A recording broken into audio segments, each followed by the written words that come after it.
তুমি এগুলো এইটা দেখো। ও বাবা, গন্ধ হচ্ছে।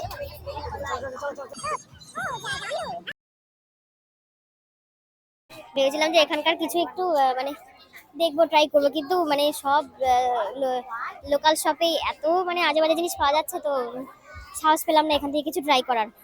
মানে রীতিমতন শরীর খারাপ লাগছে। এই পিৎজা মিৎজা খেতেও ভয় লাগছে, কি না কি টপিক দিয়ে করেছে, মানে কিছু যে ট্রাই করবো, আর এখানে সব কি কি ভাষায় সব লেখা, কিছু সবকিছু বোঝাও যাচ্ছে না, জন্য মানে ভয়ে ভয়ে আছি, মানে চাইলেও কিছু ট্রাই করছি না। তো এখন আমরা হোটেল থেকে সন্ধ্যাবেলায় ফার্স্ট ডেতে এসেছি। এই পাটায়ার মতনই একটা ওয়াকিং স্ট্রিট আছে, সেখানেই একটু মার্কেটে ঘুরতে। মামা এসো মামা। মানে ওই ইয়ে হচ্ছে এখন দেখেছো, মানে কলকাতার রাস্তায় গাড়িগুলো আমরা দাঁড়িয়ে থেকে থেকে থেকে থেকে পাই না, জাস্ট রোড ক্রস করব দাঁড়াচ্ছি, গাড়িগুলো অটোমেটিকলি দাঁড়িয়ে যাচ্ছে, মানে যাও এবার তুমি। এত ভালো মামা। তো এই যে হচ্ছে আওনাং নাইট ল্যান্ডমার্ক, যেটা হচ্ছে মার্কেট, ভীষণ সুন্দর। আর এখানে দেখো কি সুন্দর গান বাজনা হচ্ছে এখানে, খুব সুন্দর। আর এইখান থেকে হচ্ছে ওদের ওই মানে লোকাল মার্কেটের সব জিনিসপত্র পাওয়া যায়, এইখান থেকে স্টার্টিং। দারুণ সুন্দর এই বিচ, এইটা এখন এই মার্কেটটা আস্তে আস্তে ঘুরে এই যে এইখানটায় কি গান হচ্ছে, ছাতার পাতা কিছুই বুঝতে পারছি না। তো সমস্ত ফরেনাররা এখানে লাইন দিয়ে দেখতে পাবে, ওরা আসে 1-1.5 মাসের জন্য, পুরো চিল করে এখানে। আমরা যেটা 4-5 দিনের মধ্যে একদম ঢুকে বেরিয়ে আমাদের তাড়াহুড়ো করে। তো থাইল্যান্ডে এসে প্রথমে ক্রাবিতে তোমরা দেখেছিলে সকালবেলাটায় আমরা 7-Eleven ঘুরেছিলাম, সুইমিং পুলে সারাটা দিন কাটিয়ে রেস্ট নিয়ে সন্ধ্যাবেলায় আমরা বেরিয়েছিলাম এই মার্কেটটা এক্সপ্লোর করতে। দেখো এখানে বিভিন্ন ধরনের এখানকার লোকাল সি ফুড সব এখানে সাজিয়ে রাখা আছে। ধরো ধরো বাবু, ধরো ধরো, সমস্ত লোকাল ফুডগুলো এখানে সাজিয়ে রাখা আছে, আর কোনটা কত ভাট সব লেখা আছে। কি তোমার এখানে এসে লবস্টার খেতে ইচ্ছা করছে? কই, এই দেখো অক্টোপাস।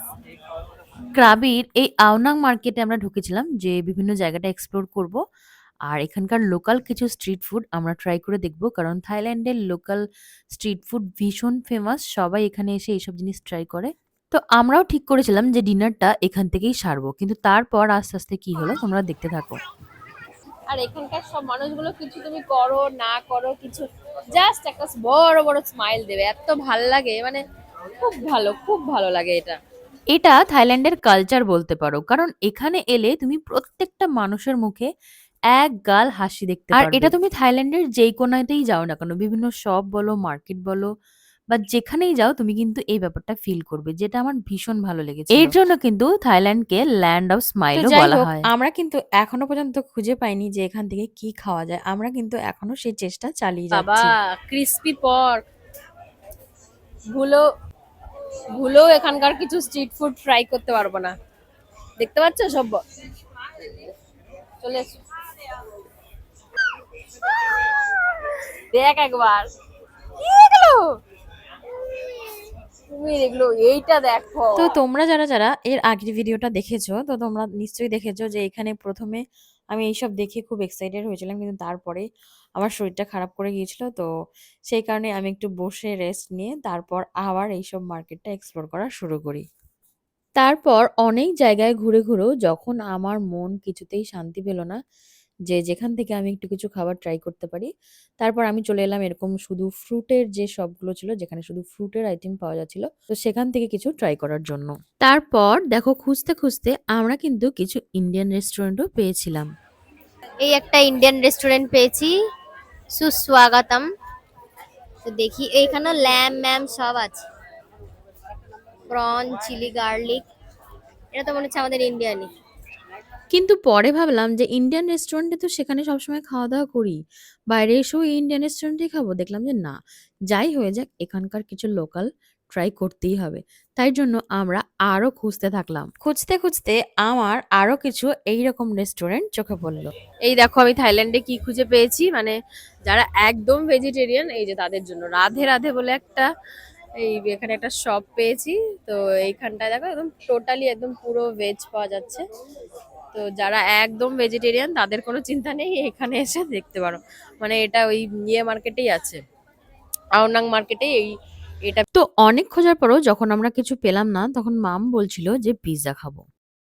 এই পিৎজা মিৎজা খেতেও ভয় লাগছে, কি না কি টপিক দিয়ে করেছে, মানে কিছু যে ট্রাই করব, আর এখানে সব কি কি ভাষায় সব লেখা, কিছু সবকিছু বোঝাও যাচ্ছে না, জন্য মানে ভয়ে ভয়ে আছি, মানে চাইলেও কিছু ট্রাই করছি না। সবকিছু দেখার পর তারপরে আমরা কোথায় এসেছি ফাইনালি এবার দেখো। ভেবেছিলাম যে এখানকার কিছু একটু মানে দেখবো, ট্রাই করবো, কিন্তু মানে সব লোকাল শপেই এত মানে আজে বাজে জিনিস পাওয়া যাচ্ছে, তো সাহস পেলাম না এখান থেকে কিছু ট্রাই করার, মানে রীতিমতন শরীর খারাপ লাগছে।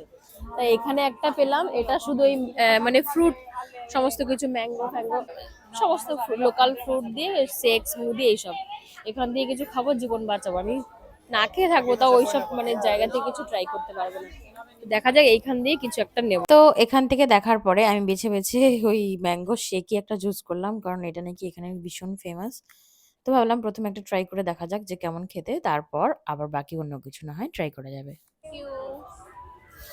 তো এই একটা ঠান্ডা ঠান্ডা, এই ম্যাঙ্গোটা খাবো কিভাবে, ওই যে স্টিক দিয়েছি, ঠান্ডা ঠান্ডা শেক নিয়েছি।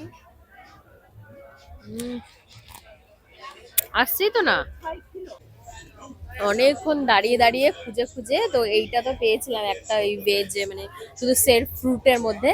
আর এটা একটা আমি অনেক আগে এটা রিলস দেখে রেখেছিলাম, এই বানানা নাটেলা গুলো, তো সেটা আমি হঠাৎ চোখে পড়লো, একদম লম্বা লাইন, লাইনটা দেখা এত ফেমাস, লম্বা লাইন, লাইনটা দেখে আমারও মনে পড়লো। তো এইখান থেকে আমরা নিচ্ছি এই বানানা নাটেলা, একটা অর্ডার দিয়েছি, এটা আর এটা, এটা দিয়ে দেখবো যদি পেট ভরে তো ভালো, আর না হলে 7-Eleven তো আছেই আমাদের জন্য, ওখানে গিয়ে যা বাকি থাকবে খেয়ে নেবো। তো আর এখানে বিভিন্ন রকম ফ্রুটের বিভিন্ন ফ্লেভারের প্যানকেক পাওয়া যাচ্ছিল, যেটা আমি বহু আগে রিলসে দেখে রেখেছি, এটা ভীষণ ফেমাস। তো এখান থেকে একটা বানানা নাটেলা আমরা নিয়ে নিলাম। এটার আমি রেসিপিটা ওদের কাছ থেকে জেনে নিয়েছি, আর সেটার ফুল ভিডিও রেখে দিয়েছি, সেটা তোমাদের সাথে পরে শেয়ার করব যে এটা কেন এত ফেমাস। তো আপাতত এখন আমরা এই দুটো খাবারই নিলাম, তারপরে এই খাবারটা খেতে খেতে আওনাং মার্কেটে যে ফায়ার শোটা হয় সেটা আমরা এনজয় করছিলাম।